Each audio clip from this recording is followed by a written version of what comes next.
Good afternoon, Louisiana, and welcome to Bayou Bets for Thursday, December the 29th, our last show of 2022. I'm Zach Ewing along with Jim Derry. He's playing the radio. His phone's ringing. Who knows what the hell's going on over there? Phone. We're live. We're live. It is the start of really one of the best sports weekends of the year. I think everybody would agree. At least football fans would agree. You have college football's biggest games this weekend. Of course, outside of the biggest game, the national championship. You also have NFL penultimate week. Shika says hi. We say, I hope I'm pronouncing that right, but we say hi back. And we're here to break it all down for you. Of course, we've got basketball to talk about too. We were at the Pelicans game last night, Jim. Fantastic atmosphere. They're really building something. I mean, I don't want to be the guy who gets starry-eyed, but they're building something over there. Well, they're so deep. And now last night, saying that, if they didn't have Zion last night, they would have lost. I mean, they clearly would have lost if they not had Zion.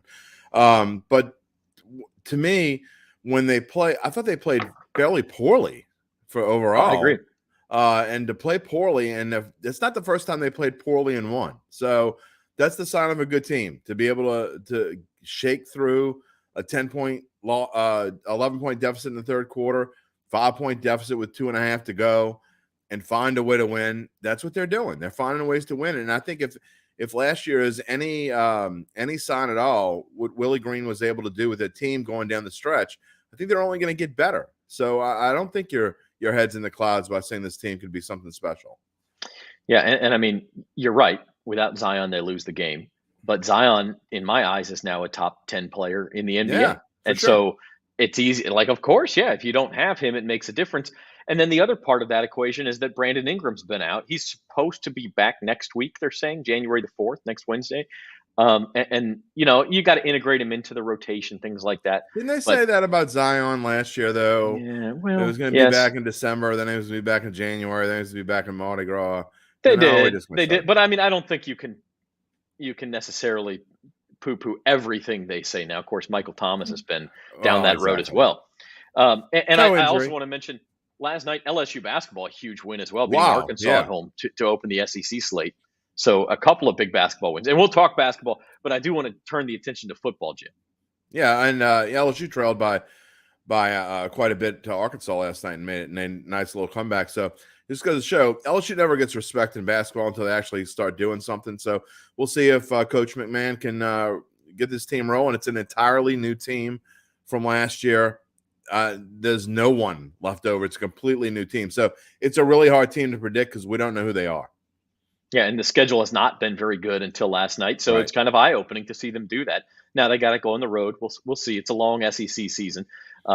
But encouraging nonetheless, especially for those of us looking for something to watch when football ends, which it will, unfortunately, sooner rather than later. We've got 2 weeks left in the NFL season. We've got college bowls. So let's dig right in. I want to remind everybody that Bayou Bets is brought to you by Caesar Sportsbook. And speaking of college football, you can get a set of 3 LSU commemorative posters. They're front pages from years past, from Joe Burrow's Heisman, from national championships. You can also get Saints posters from their Super Bowl. You get to pick out the 3 that you want. Go to lsuposter.com.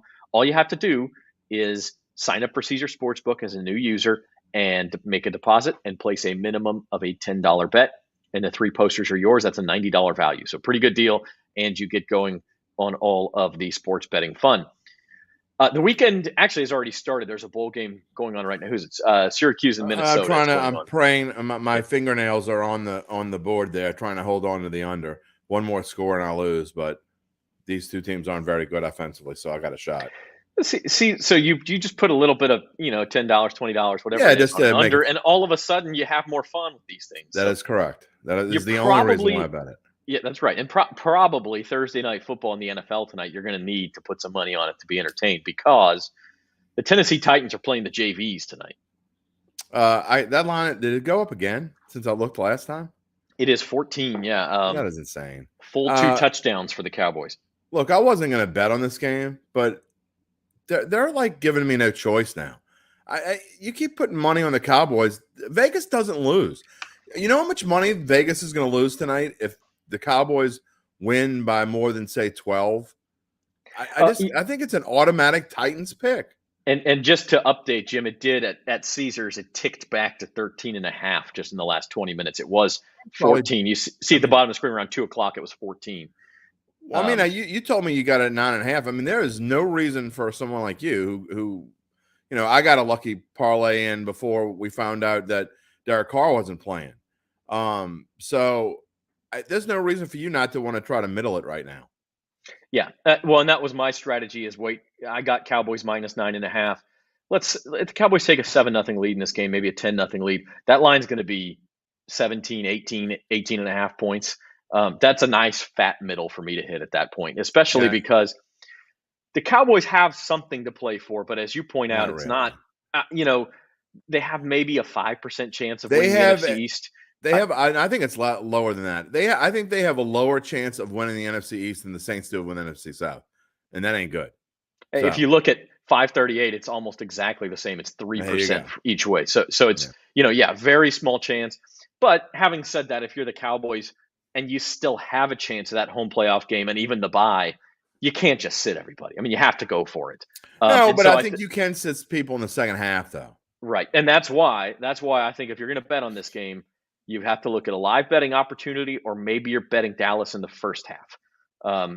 Because I could see them jumping out 14-3 at halftime. Okay, let's shut it down and let's win this game 17-6, whatever it is. Run. And from what I understand, Tony Pollard's banged up, so he may not play tonight, which is good for me if you got Ezekiel Elliott in the championship game, although you don't know how much he's going to play either. So, but you got to think that if Pollard doesn't play, Zeke's going to get a decent amount of carries in the first half before they rest him. Yeah. All right, quick rundown of the other local teams playing this weekend before we kind of get into a more national perspective. Saints Eagles on Sunday, and real interesting. This line opened Eagles -7 all the way down to 5.5. Today, again, kind of like that Titans Cowboys hit 14. Some people finally hit their breaking point and bought back the other way. People hit their breaking point, bought back the other way. Eagles now at 6.5. I think I told you that was going to happen, although I was surprised that it happened this early. In fact, I didn't even know till you just put that up there. What that tells me is that some betting group, some tout service released a line and said, "Hey, take Eagles -5.5." Sure. A bunch of money came in, and now you get a full point movement in the matter of minutes. So 6.5 is the line. A couple of weeks ago, a month ago, people looked at this game as an automatic loss for the Saints, and it is. I don't know if I'm at automatic. I don't know if I'm at automatic. The Eagles have multiple things to play for here. The Saints have just finished beating one really bad team 2 weeks ago and a bad team last week that you can't judge anything by because it was played in ridiculously abnormal conditions. It was completely random. So you can't judge anything about what the Saints have done in the past 2 weeks. The Saints are going to get the doors blown off of them Sunday. I'm sorry. I mean, I know people don't want to hear that, but this is not a good matchup for them whatsoever.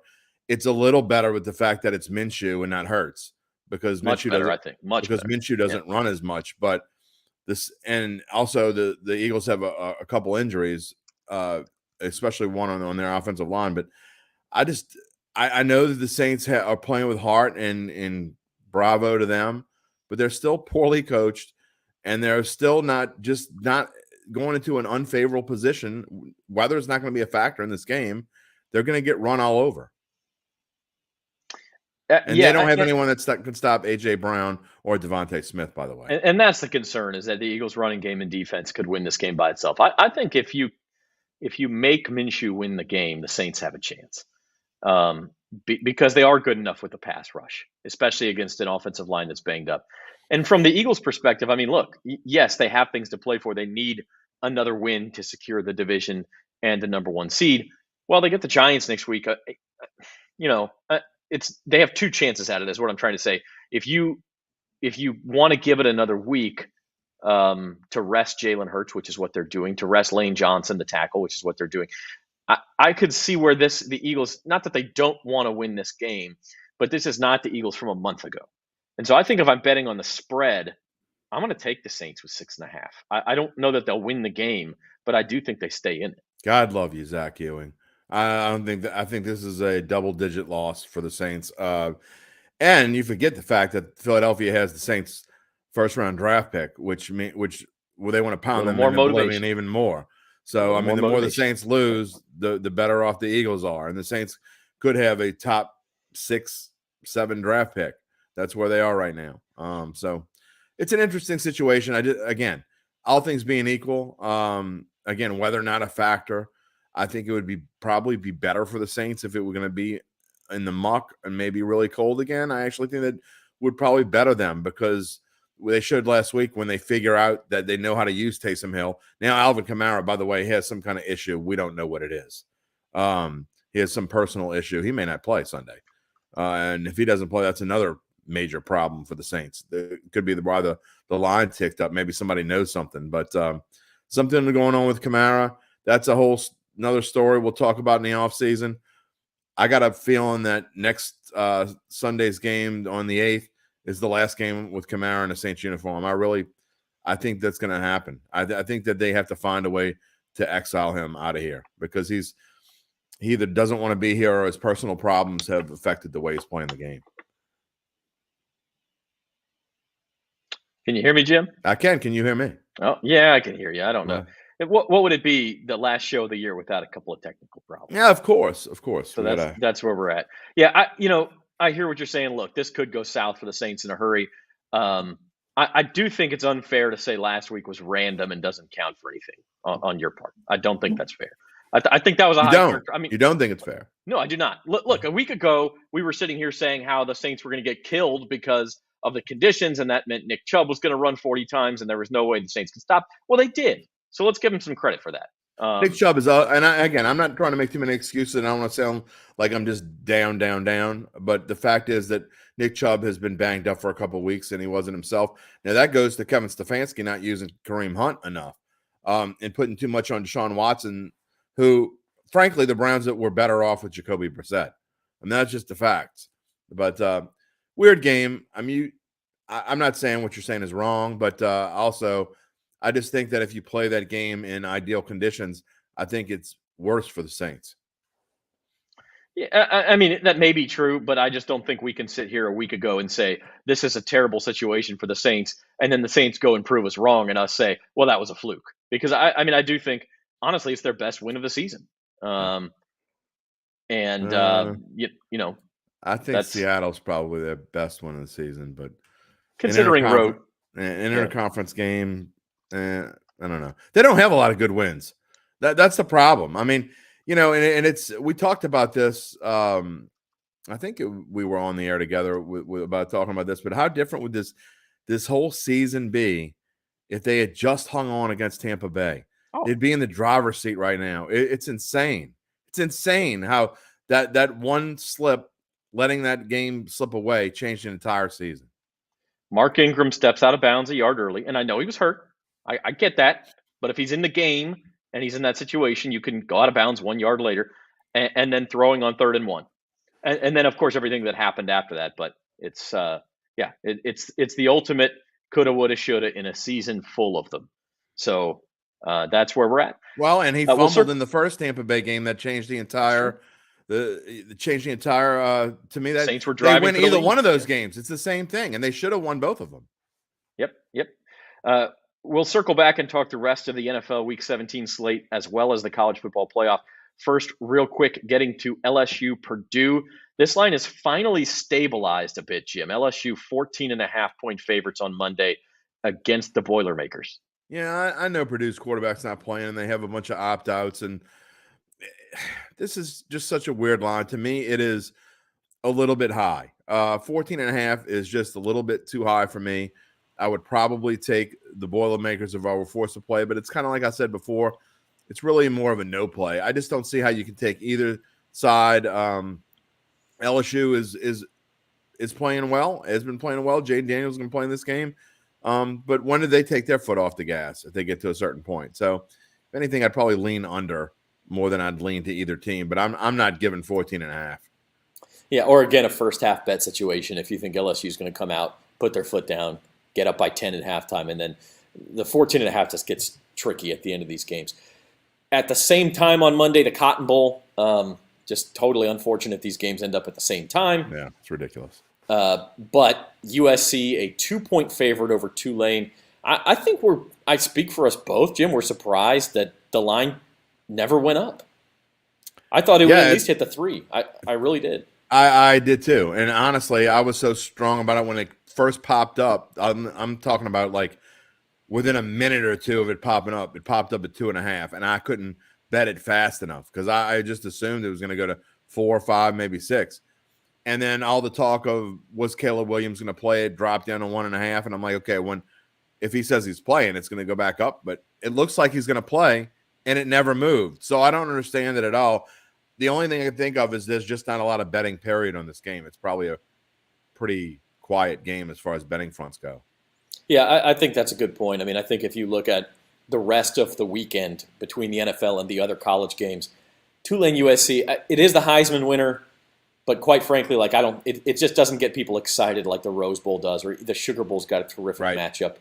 In fact, let's show some of the other games here. You see the Sugar Bowl, K-State, Alabama. Really probably the next 2 teams in line to make the playoff. I don't know if they were actually 5th and 6th. Clemson might have been in there, but clearly 2 very good teams. K-State, the Big 12 champ, over TCU. Alabama's Alabama, so we know that. And then the Orange Bowl tomorrow night. Interesting, like if that game had been a month ago, the line would have been flipped. Tennessee would have been a 6-point favorite, but Tennessee, Hendon Hooker's injured, he's out. And Clemson finally went away from DJ Ugalele, who was struggling so much, and they went to what's his name? Plotnik? They're freshmen. They're highly touted freshmen. I'm sure we'll all know his name here in a year. And so Clemson, a 6-point favorite tomorrow night. Yeah, and I find it interesting. 2 lines that have drastically changed in the last 8 hours. Clemson is bumped up from 4.5 to 6, and Notre Dame's going up from 2 to 3.5. So I don't know. Do you know some news that I don't? Did anybody opt out from South Carolina or Tennessee? Yeah, I think there was a South Carolina opt out, a receiver maybe. Okay. It usually doesn't change the line 1.5. Yeah, I don't know. It might just be again some releases by by one of these tout groups, these betting services, and people move the line. But look, I like the game tonight too. Texas-Washington, I think, could be a fantastic game. Where it could be. Yeah, I like Washington in that game. I know it's basically a home game for Texas, but I like Michael Penix and the fact that he's going to play, and he's been so good. I'm interested to see how he does against Texas, and that should be a fun game to watch. I think the best play on this board is I think Clemson, and I know that Spencer likes to talk about Tennessee, and they're still Tennessee, but all the things that have happened to him, I don't know that they care. Whereas Clemson, I think, is really leading it. Dabo is always big on bowl games. He plays it obviously a lot in playoffs, but Dabo's big about bowl games, and he takes them seriously. And I think Clemson's going to come out and play really well in this game, and I think they win easily. So I think there's big value there. Yeah, Cade Klubnik is his name. I apologize to the Klubnik family. Okay. But I think this is a kid. If you watched him in the ACC championship game, which I don't think many people did, we're all going to know his name in a year or so. He is very good. He's they'll be in the DJ playoffs was supposed to. For sure. Yeah, and I think to your point, Spencer says Tennessee is Tennessee. Well, Clemson's still Clemson, and who's been proven for longer here? It's Clemson. Yeah, and the only reason why they've been kind of bad is because their offense has been stagnant, and that's because Ugalele has been terrible. So Dabo just kind of waited too long to pull the string there. They have Klubnik starting, and then Tennessee, like Josh Heupel's offense runs roughshod over a D that is physically overmatched. Clemson's D ain't going to be physically overmatched. What about this, Zach? Another interesting game. How does Mississippi State respond to just the about death to bring of their that coach? up. And Illinois was favored. Not by much. I think it was by a point or so about a week and a half ago. And that line has moved towards Mississippi State. And I just don't know. It's not a game I would bet because those games, just to me, and this used to be the Outback Bowl, so it's a pretty big bowl. And it's so hard to predict. Yeah, I agree. Just emotionally, you would think that's one where you watch the first series or two, right? See how emotional Mississippi State is. See how it's responding, especially on defense, how they're playing. Are they being physical on the offensive line? And if they are, even if you got to lay 2.5 or 3 instead of 1.5, maybe you match the button at that point. But you have to be careful, too, because emotion only lasts so long in a football game. You've seen times when teams have come out and been emotionally charged up, and then, the emotion kind of fades away after the first couple series. Sure. And so you have to be careful with that. But I do agree. If that those in the trenches is where you look. Because if they look like they're really into it, I think you could get some value on. But I think Illinois is a lot better football team than people think. Uncle Big Nick's been winning a lot with Illinois this year. Yeah, the one thing I'll say is Illinois has to win games 17-14. 20-17. They win these low-scoring games. Brett Bielema is their former Wisconsin, Arkansas coach. So if Mississippi State does have enough emotion to jump out to a 7-0 lead, 10-0 lead, that's a big deal in that game. I mean, that's a much bigger deal than it would be in most college games. And then one more while we're on the topic, the Rose Bowl, which Monday, by the way, you got the Tulane LSU coinciding games, then the Rose Bowl, then Bills-Bengals Monday Night Football. So like the football weekend is not over after Saturday and Sunday. TV is going to get a workout this weekend. Yeah, yes it is. James Carville, his Blue Plate special, he gave it to us this morning right here on the Bayou Bets YouTube channel, and he gives them to Tony Kornheiser every week. They're 17-0 this year. What? 17-0 with his Blue Plate special. I'll ruin that. I'm going to go play it. What is it? Yeah, it is Penn State +2. All right, so well, not the money line. It's Penn State +2. So I think I may have to follow Mr. Carville on that. Yeah, well, I'll ruin that streak in a hurry. You want to put money on it? Let's put a bundle on it. Yeah, exactly. You got all right. What, 100K? Yeah. So no, don't have the money yet. So not yet. So we got good bowl games Friday. We got games tonight as well. Saturday is a huge day in college football. We mentioned the Sugar Bowl to start. Then we talk the semifinals. Okay, so the first one is TCU Michigan. Line opened at 9, got down to 7, ticked back to 7.5. And it's just sat there. It is sat at 7.5 for 3 weeks now. That's what do you make of that? Value in the playoffs. Over. Over this game 58 is going over. All right. Both of these teams can move the football. I'm not enamored with either defense. We saw what Ohio State was able to do in Michigan even in a loss. I'm not saying Max Duggan is CJ Stroud, but he's not that far off. I think this is an interesting game because I think it's going to be high scoring and fun. So, but if I had to take a side, I'd take Michigan. I think Michigan is the better team by far. I think that Michigan and Georgia are set on a collision course. However, and I don't want to spoil the next game that we talk about, but it's going to be an interesting weekend. I think one game is going to be a blowout and the other one's going to be super tight. See, I actually think this may be the year we finally get 2 good semifinal games. Nah, I don't think so. Look, is Michigan better than TCU? Yes. I mean, I think they're You've right been on favorites. TCU's bandwagon for I've been on their bandwagon as far as they deserve to be there. Okay, as far as how good they are. As think they deserve to be there. No, on resume, they objectively deserve to be there. We're not going to open that can of worms again. Oh, why not? But look, if you look at Sagarin, if you look at SP Plus, if you look at Massey, some of these computer rankings where betting lines tend to, I'm not going to say they just follow those rankings, but they don't anymore. The thought process is the same way, right? Like they're looking at how these teams are doing per play and per drive more so than they're looking at just final scores. And they say TCU is about 6 to 7 points worse than Michigan. Okay, so to me, getting that hook means value in TCU if I'm going to get 7.5. Especially because, look, TCU, they've played a pretty good schedule. People poo-poo the Big 12. Texas was very good. Kansas State was very good. Texas was not very good. Kansas State was not. They lost to Tulane. Texas lost to Alabama by 1 point. Should have won that game. That was with their backup quarterback. That was early in the season. So, TCU, have they played a team as good as Michigan? Maybe not. But they've played some teams close to that, and they haven't come close to losing by 7.5 points. I mean, this is a tough team. They've won every game until they lose to K-State in overtime in the Big 12 championship game. You're giving me 7.5 points. I'm going to take the Frogs. Okay, well, I'm telling you this is why I like the over because, first off, I don't necessarily agree with you, but I do agree with you with one part of it. I think TCU's offense is better than maybe, and I know they're in the Big 12, so it's hard to figure out sometimes because the Big 12 doesn't always showcase the best defenses on the planet. But I do think that TCU's offense ranks up there with some of the better offenses in the country. However, when it comes down to them having to play defense against this Michigan team, I'm not so sure they're going to be able to stop this Wolverines rushing attack. And they can throw it well enough to win games for sure. And so I just don't think it's a good matchup for them. But hence why I like the over more than I like the 7.5 for sure. I will certainly be putting money on that.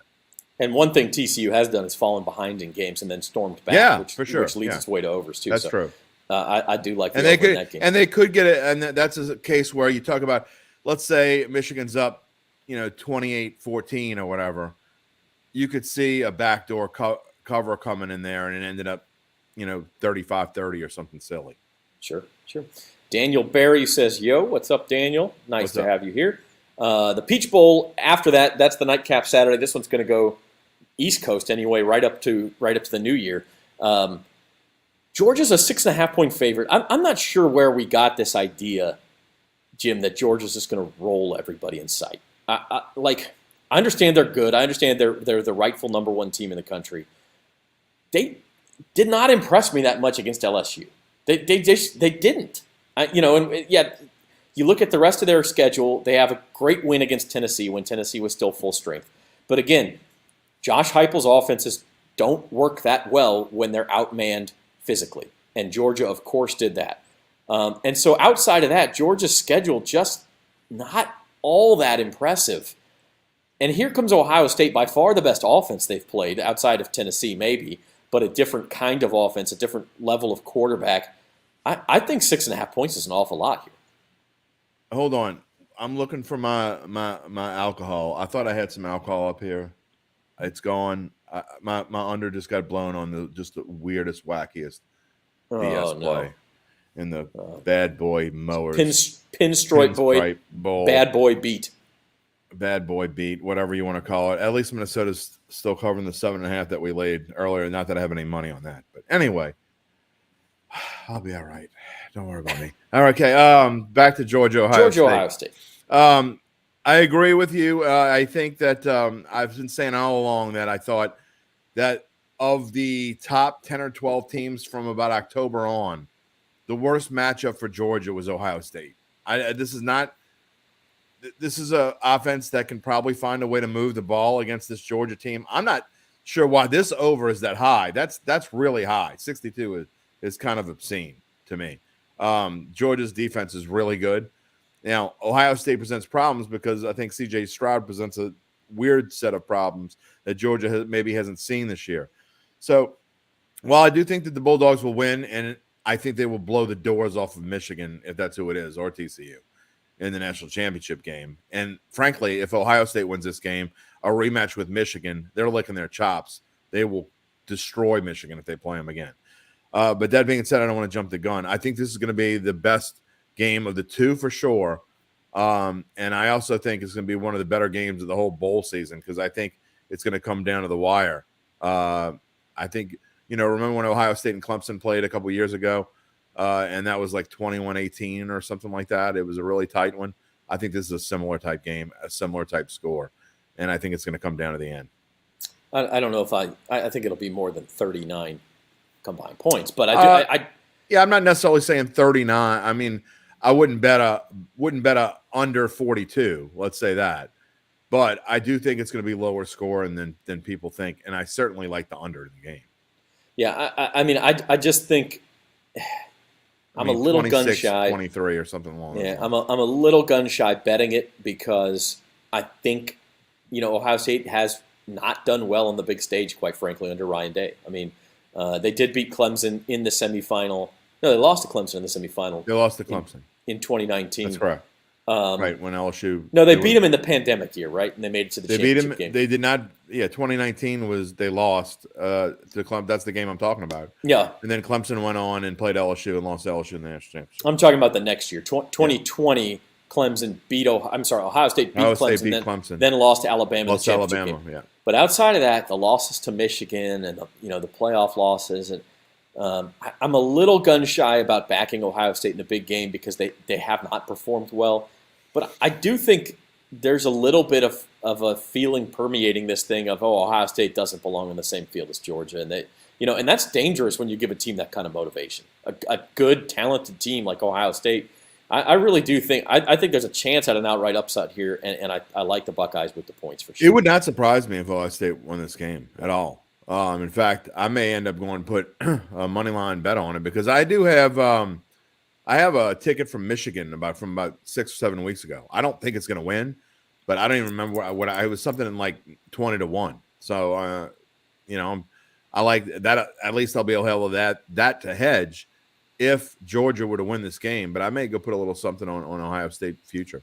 I think. Well, if you like Ohio State to win this game, to your point, you go bet them plus 350 to win the championship. Yeah, right, exactly. Because they are, they will be favored against either TCU or Michigan, even though they lost that game. They will be favored. That's good value. That's the best value you're going to find for sure. And very odd, it appears that Ohio State Georgia is off the board. Oh no, here it is. Okay, I'm sorry.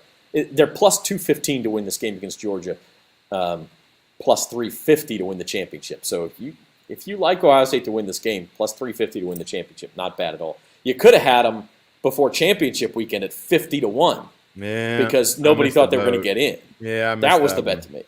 But it really was too, and it's not just hindsight. I mean, that really was the bet to make. I don't know how I didn't notice that, but I should. Yeah, because there was a very real chance they were going to sneak in. Either way. No question. It wasn't like a lot of things had to happen for them to make it. I mean, just a couple things, and they happened. So, and that's the weird things that happen in college football for sure. I mean, you couldn't have told me 50-1 was a bad price then. So yeah, why I bought Michigan 6 weeks ago. And it went from 50-1 down to like plus 750 overnight because so many people pounded in that. Yeah, that was the bet to make. So we'll keep our eye open for those in the future. That's kind of what we got. But just because you miss one boat, though, doesn't mean you have to miss another one. I mean, I know, people a lot of time, people say, well, I didn't get him at whatever to one. I'm not going to bet him now. Well, that's dumb. Just because you missed one, if you still get good value, bet it. And I think that the plus 350 is good value now. I think if they play this whole playoff, that's how you look at it. If they play this playoff 4 times, would Ohio State win at least once? And I think the answer is yes. Yeah. And Georgia, look, Georgia's undefeated. They weren't undefeated last year. They won the SEC, which they didn't do last year. I don't think this team is as good as last year's Georgia team. No, they're not as good, but I think Stetson Bennett is better, and I think they're still the best team. Yeah, for sure. And they're still the best team. They're going to win more often than not in this game, but I think there may be some value in Ohio State. And with the 6.5 points, I like the Buckeyes. I like the spot that they're in. All right, Zoe, nothing to pull out there. We're in agreement. Yeah, that's kind of boring. Sorry. It's kind of boring. But we'll find something to disagree on here. NFL Week 17, I'm sure of it. I'm sure of it. Interesting games up and down the slate. You got to be careful. Again, we talked about the Raiders. Derek Carr is. By the way, before we get into this, Derek Carr a possibility in New Orleans next year? Yes or no? Yes, possibility. Is he a free agent? He is not a free agent. It would be but if the Raiders cannot find a suitable trade, he can be cut within 3 days of the Super Bowl, and they only suffer a $5 million cap hit instead of like a $25 million. By far better than anything on the Saints roster right now, quarterback. So here's the question: if it comes down to a trade, what would you be willing to give the Raiders? They don't have a lot to give. Is the problem. Would 2 second-round picks be enough this year and next year? Oh, you can't give up 2 second-round picks for Derek Carr, in my opinion. That's too much. I think that might be about where you need to go. Well, you're also facing a problem of how much of his salary are you going to have to eat, because the Saints are in a really tight spot. I don't think they can afford much more than about $7 or $8 million for a quarterback. I mean, that's sad to say. Are you going to be able to get Derek Carr for $7-8 million? Close. It depends on how much the Raiders want to eat. So if you make a trade with the Raiders team, the possibility is you try to see if Sean Payton's going to sign somewhere else and get that pick. I don't know. It is a possibility, but I'd put it a bigger possibility than Tom Brady and Sean Payton coming to the Saints, which is almost nil. Well, that's the other rumor du jour. Almost we'll see.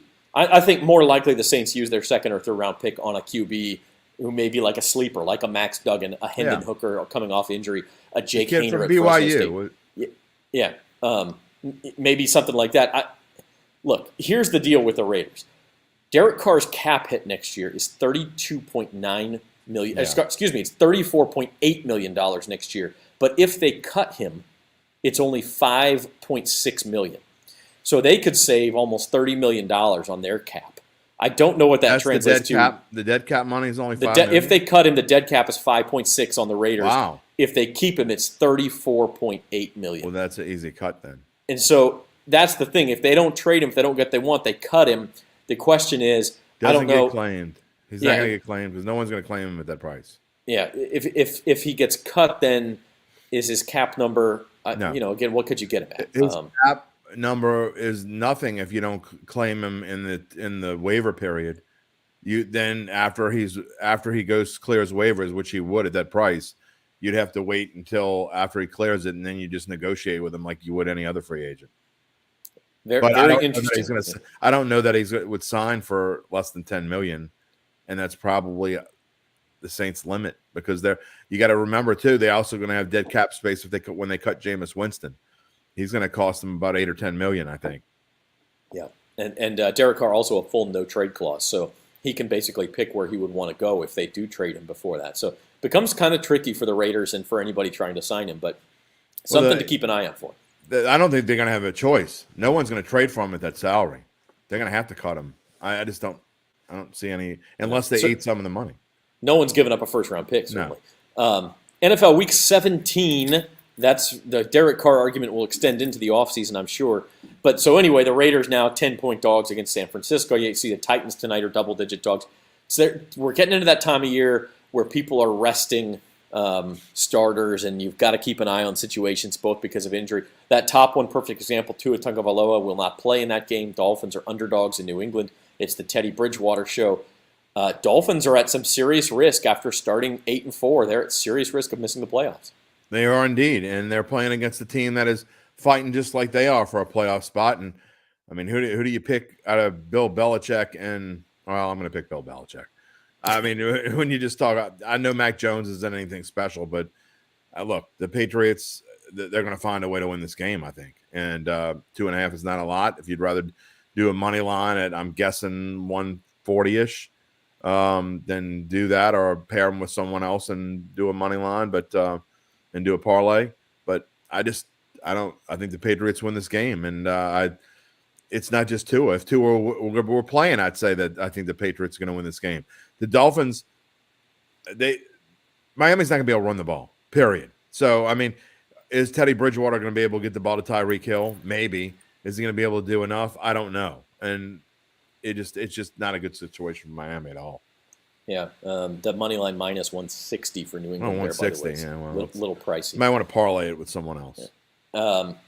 Panthers at Bucks. This is the other game for Saints Patriots fans. Packers. There you go. You can parlay a money line with that. Yeah, there you go. Probably Panthers. I would not parlay them with the Bucks. Incidentally, absolutely not. This is the game that the Saints have to keep an eye on. If they should upset the Eagles, and the Panthers can win this game, you set up a very interesting Week 18. There's also a very slim, like you think the division is slim odds, a very slim possibility that the Saints could get into the wild card conversation if they win. Yeah, I was actually, and I didn't read anything about it. I was trying to figure out in my head because someone told me Sunday night that they thought they were still alive, and I originally said no. Then I started thinking about it, and I think that and I haven't read anything, but I think that if the Giants, Commanders lose twice, the Packers lose once, and the Lions and the Packers play each other next week. The Lions need to lose. Each of those teams need to lose once. Right. So, the Lions and Packers would both have to lose this week because they're playing each other in Week 18. So the Lions would have to lose this week, and the Packers would have to lose to the Vikings this week because then they play each other in Week 18. And I think the Saints would lose to the Packers in a tiebreaker, so they would need the Lions to win that game. Besides the other things they need to happen. Yeah, so it's less than a 1% chance. It is the longest of long shots, but it is a possibility, and probably the biggest upset that needs to happen is the Saints winning in Philadelphia. But if that should happen, Panthers, Bucks, you keep an eye on. They also need the Seahawks to lose they need to lose at least one game, so that's very interesting there. The Jets are road favorites. Mike White back under center for the Jets. Line. That is one of the most ridiculous lines I've seen all year long. I don't care if Mike White's back. Mike White is nothing special. I mean, I get that he's better than Zach Wilson, but who are the Jets to be laying 1.5 on the road in Seattle, land of the 12th man? And they may cover. Good for them if they do. But that line is ridiculous. It goes to show that that people out there jump on certain teams, and Spencer and I were talking about this last night at the game a little bit. Just certain teams. It's not just sharps. It's Mabels and it's been a weird congruence, I guess, of Sharps and Mabels and maybe they're all getting drunk together. I have no idea what the hell's going on. But I've seen some really weird stuff where these Sharps love the Jets and the Jaguars, and they can't stand the Vikings. And I mean, I actually had this guy that I super respect. Okay, I've been listening to him for a few years now. I mean, guy is incredible. It's some of the stuff that he predicts and the way he tells you how lines are going to move and all this thing.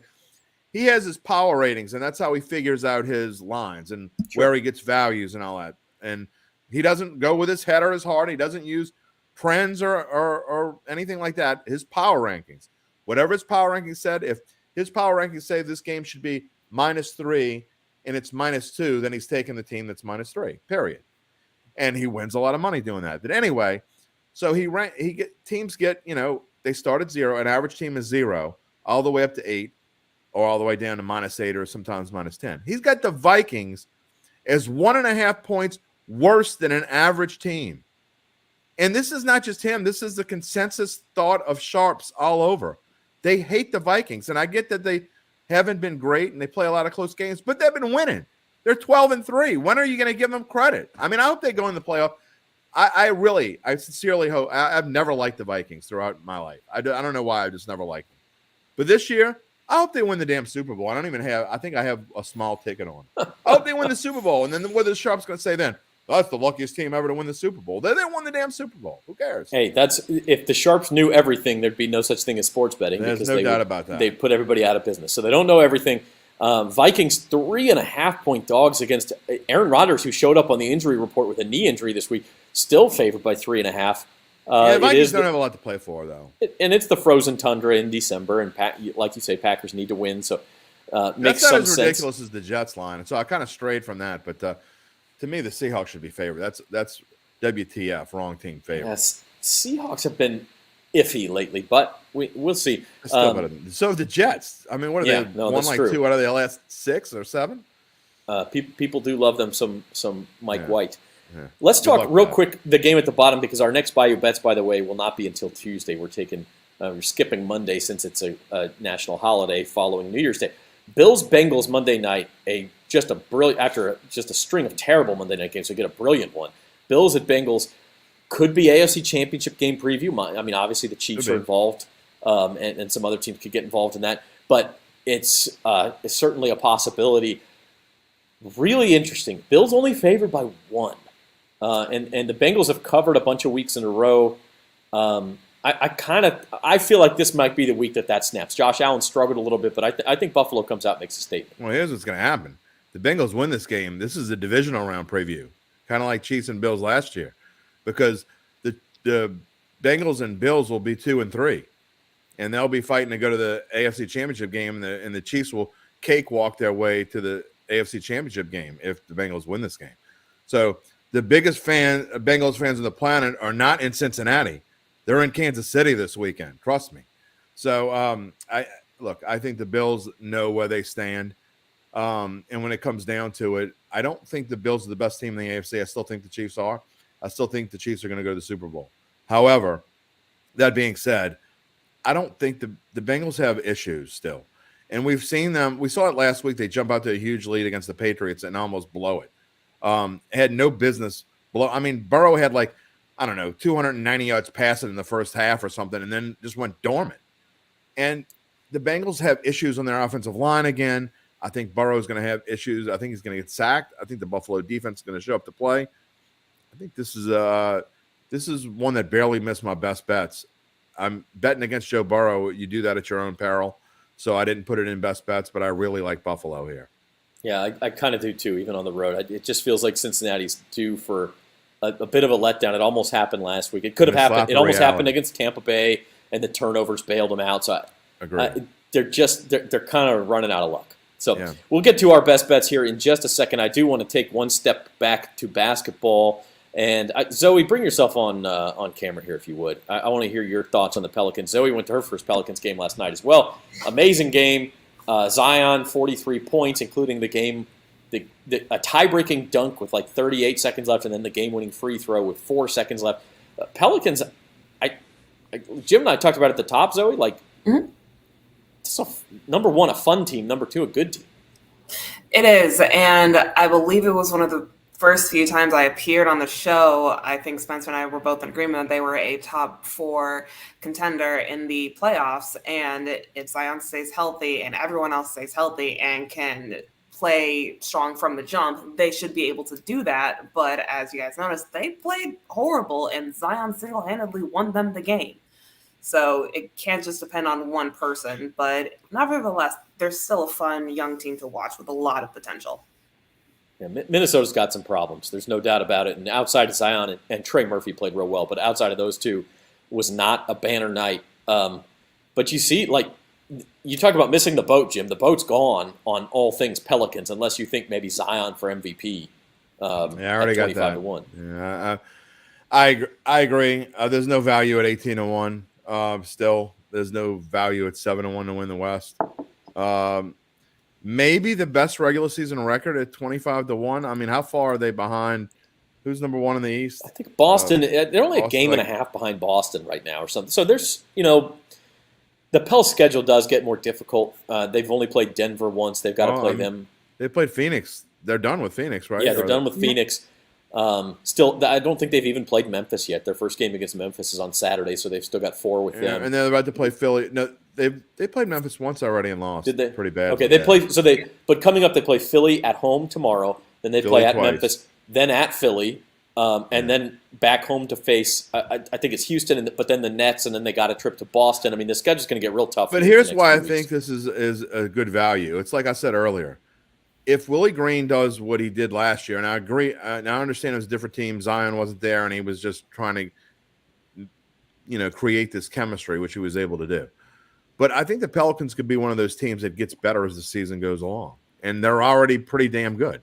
So, I mean, if they get better as the season goes along, I mean, who knows what the ceiling is for this team?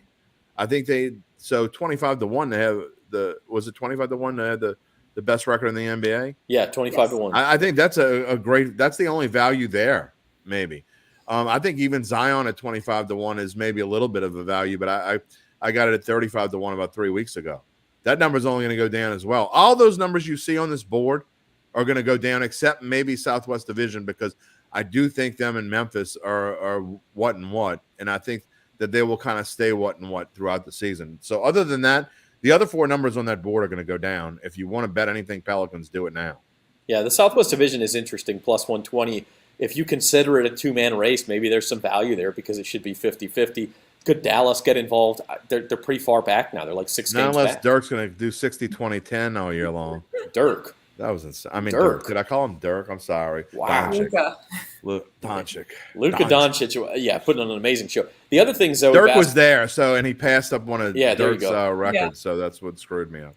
Zoe, the other thing in the basketball world, in the college basketball world, LSU men, a huge win to open SEC play against Arkansas last night. The women open SEC play tonight. LSU women 10-1 to win the national title. They're like the 4th choice at Caesars. But by the way, and we are brought to you by Caesars Sportsbook. But if you South Carolina 1-8, if you shop around, you can find an LSU plus 2,000 to win the national title in women's basketball. So South Carolina minus 400. Lower, like it's not really. 20, it's not that bad. Maybe 125. Yeah, it's like I think they are odds on, but it's not -4. They're actually plus 125. Oh, really? Well, that sounds like a value. I don't even know enough to know, but I just know that it's Carolina plus 125, Stanford plus 400, Ohio State plus 800, and then LSU at 10-1, followed by UConn 12-1. So, but on the men's side, they don't have SEC women's odds, but the men's odds. Interesting to see LSU is the 5th choice, even with Auburn there after the big win last night. Zoe, what do you expect from the LSU men? Jim and I talked about a brand new team. Yeah, I expect there to be some growing pains since it is a new team. I also have the expectation that in some games, like if I haven't looked at their schedule, but if LSU men play Alabama, Tennessee, or Kentucky, those games will either be really hard to watch because they're going to get blown out, or they're going to do their job and keep the games close.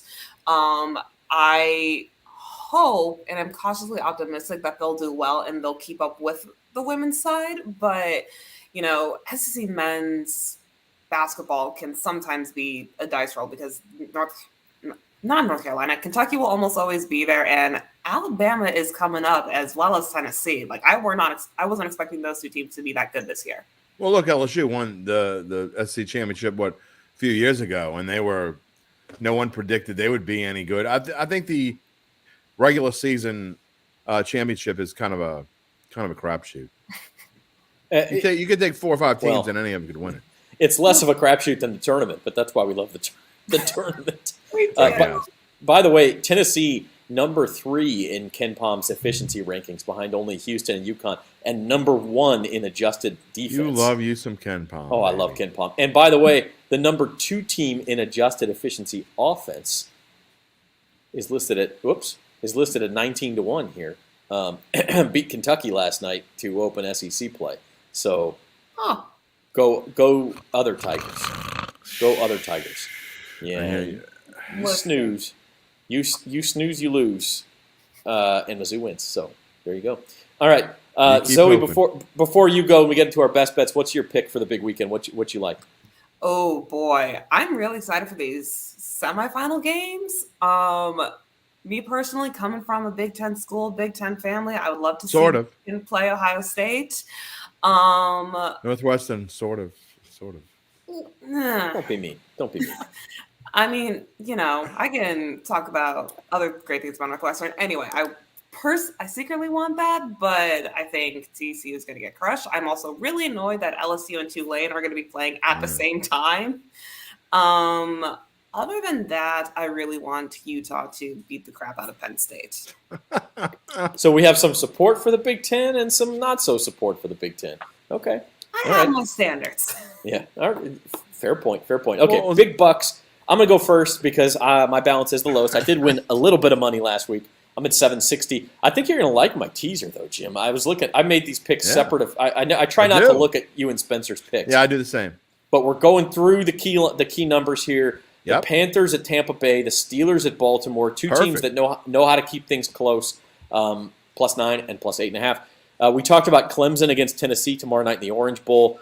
It just smells bad for Tennessee from here. I really like what Tennessee did this season, but it just feels like one of those bowl games they're not going to get it done. I told you I was tailing James Carville and his Blue Plate Special, taking Penn State against Utah in the Rose Bowl. Thievery, isn't it? What's that? It's a little thievery, isn't it? What's a little thievery? You want to put Zach/Carville's big bucks picks. No, it's just one of them. It's just one of them. All right, and he also did say, I'm not betting the money line, I'm betting +2. So maybe he thinks he's seen the future and Utah wins by 1 point. I got Vikings-Packers over 48. Aaron Rodgers' knee injury bothers me a little bit, but neither one of these defenses can stop it. Oh, they're bad, yeah. I mean, they just can't stop anybody. That game could get into the 30s. It's not going to be bad. It's the weather's going to play no factor in that game whatsoever. Right. It's as opposed to last 40 weekend. Degrees. The weather's great everywhere this weekend. Like, it's not a problem anywhere. So yeah, it's going to be 40 degrees, and what I see, there could be a little bit of fog, which means it's going to be humid. It's going to be kind of like our 60 in the winter. So I don't think it's going to be any factor at all. So I like the over there. And then a little money line parlay, take the Eagles over the Saints. Chargers over the Rams, and Jacksonville over Houston. Not super confident on that one, but for +170, I kind of like the value I'm getting. Well, I like 4 of your 5 picks, so there you go. All right. Okay. How about your much better with the teaser, by the way. How many of your picks do we like? Teaser.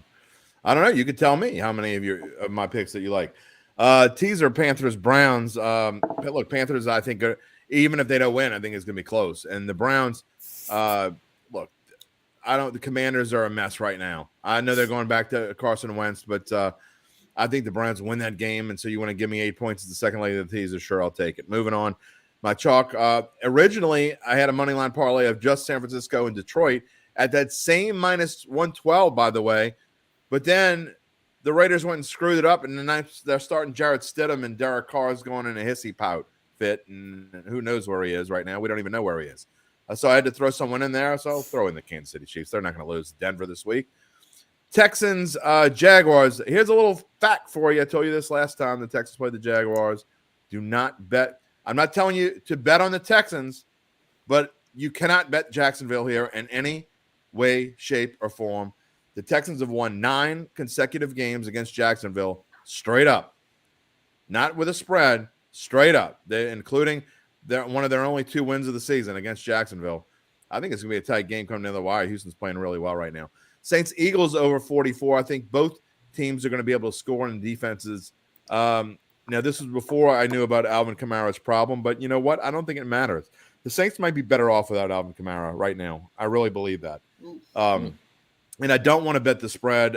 Some of the points you made, Zach, about, you could have weird things happen in the end. You could have backdoor cover. I don't think the Saints match up well with the Eagles, but I do think they will be able to move the football. I think there's going to be a lot of points scored. And then lastly, kind of to go along with your pick on your teaser, got the Steelers in a money line parlay, not a money line parlay, a Steelers money line bet straight up to beat the Ravens. I think the Ravens are in trouble. Lamar Jackson is probably not going to start this game, and if he does, he's not going to play a whole bunch.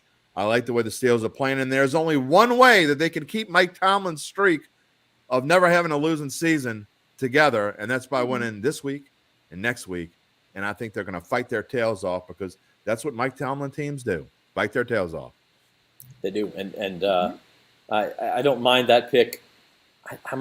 Here's my thing about Detroit. I think Justin Fields gets one trophy before the end of the year. I don't know if it's this week or if it's next week against Minnesota. I think he's going to get one. He's all these highlight reels, no victories to show for it. It'll kill Bears fans because they actually have a chance at the number 1 pick if the Texans were to win again. But here's the thing, though. Here's the thing, and this kept getting brought up by the Sharps about Houston and why they want to lose the game. They're going to lose on purpose. It makes zero difference whether the Houston or Chicago has the number 1 pick. They don't want the same thing at all. Chicago has a quarterback already. Houston is absolutely drafting Bryce Young or C.J. Stroud, and Chicago. Oh, but it's trade capital. It's trade capital. If the Bears are number 1, they'll trade back for 3 first-round picks. So who cares? So you're number 2, and you get whatever's left over out of Bryce Young and C.J. Stroud. It doesn't make one bit of difference who's number 1 and who's number 2. Right. That's why I will say that to lend to your point though, and why I kind of backed off of Detroit a little bit and only put him in the way that I played him in the money line parlay. It scares me that the -6, I wouldn't play that at all because I don't necessarily disagree with you because I think both Chicago and Houston are going to play their tails off this week, and it wouldn't surprise me at all if Chicago won. So I don't love Detroit, but I do like them. If you're going to give me 6 points and put them in a money line parlay, I do like it then. Yeah. The Chicago one, it wouldn't be a shocker. I will accept that answer. Spencer the Guru is on vacation. Here are his big bucks picks. I like this pick, the Chargers over the Rams. I think the Rams, they kind of spent all the energy and all the excitement they had last week on Christmas Day. Trust the Chargers. I don't disagree. And Derwin James is not good. Hurt again, and he's got Lions over Bears. Their run defense is terrible. I'm nervous about that Lions-Bears pick. I just think the Bears are going to get one sooner or later. He takes the Panthers to win in Tampa Bay, 49ers Raiders under, playing off of the missing quarterback, and then teaser your leg with the Browns and also the Chiefs -6.5. I know that goes through the 7 there, but I don't. Not crazy. I don't like that. Chiefs only beat the Broncos by 6 a couple of weeks ago. So yeah, and it's hard to tell. It's always hard to tell when a team gets rid of a coach they obviously couldn't wait to get rid of. They have more issues than that because they don't like Russell Wilson either. But they could not wait to get rid of Nathaniel Hackett. And you know what? The defense said, screw you. I'm not playing this week. I'm tired of carrying this team. They didn't show up. So maybe they play hard this week. Maybe they don't. Who knows? But I don't like betting who knows games. Yeah. By the way, you talk about Alvin Kamara being out.